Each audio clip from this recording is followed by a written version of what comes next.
Hey guys, Mary Castner here. It's so good to be in my office and out of my house.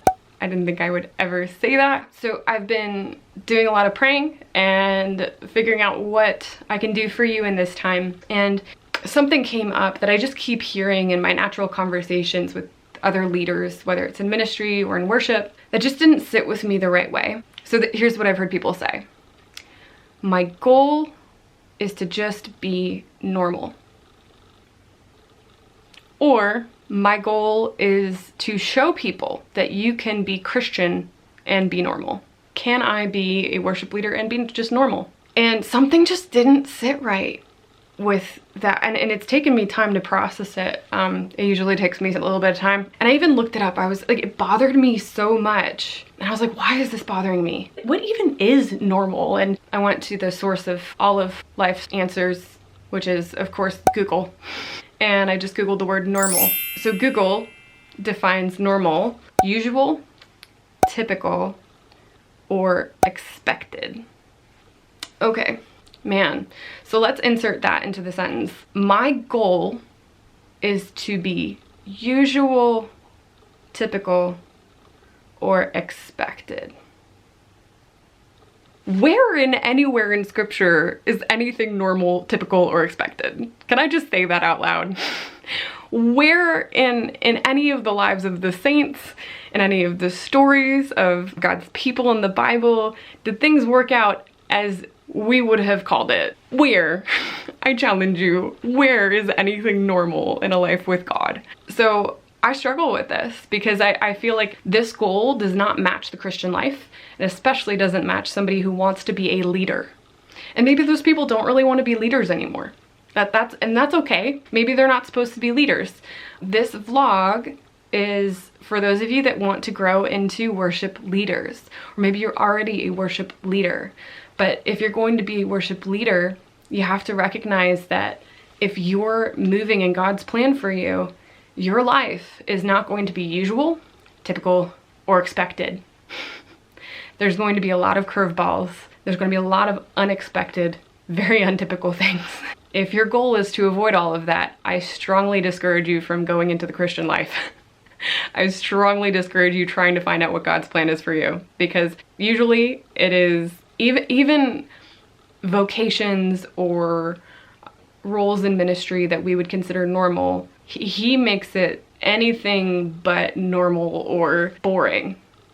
Ever since I've started following what God had for me in ministry, my life has been crazy. And I love it. And I could have never come up with this. I could have never come up with this in a million years. I think this is really important to address.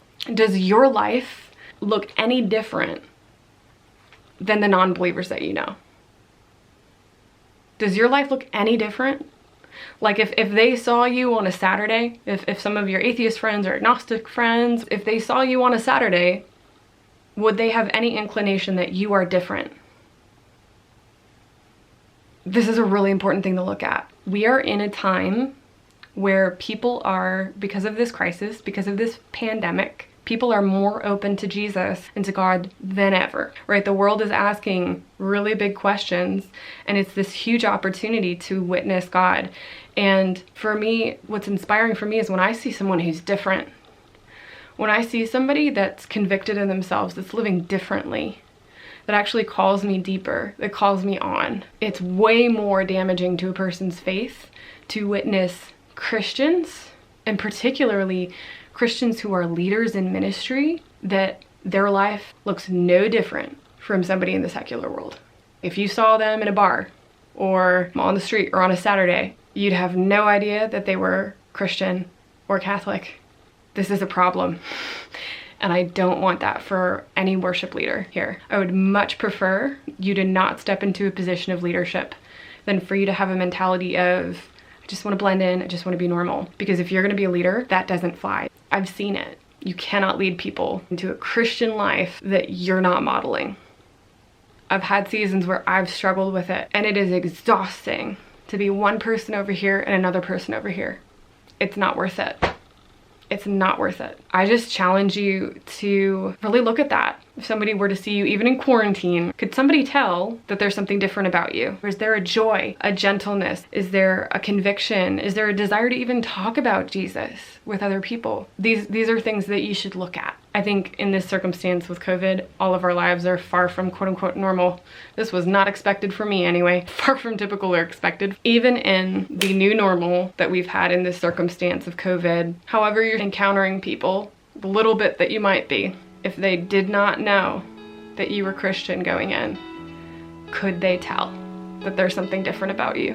There's something unusual. There's something unexpected. There's something unique and inspiring. Is that there? God bless you guys. I hope this was a help to you. Y'all got this. Thanks so much for watching, guys. I really appreciate it.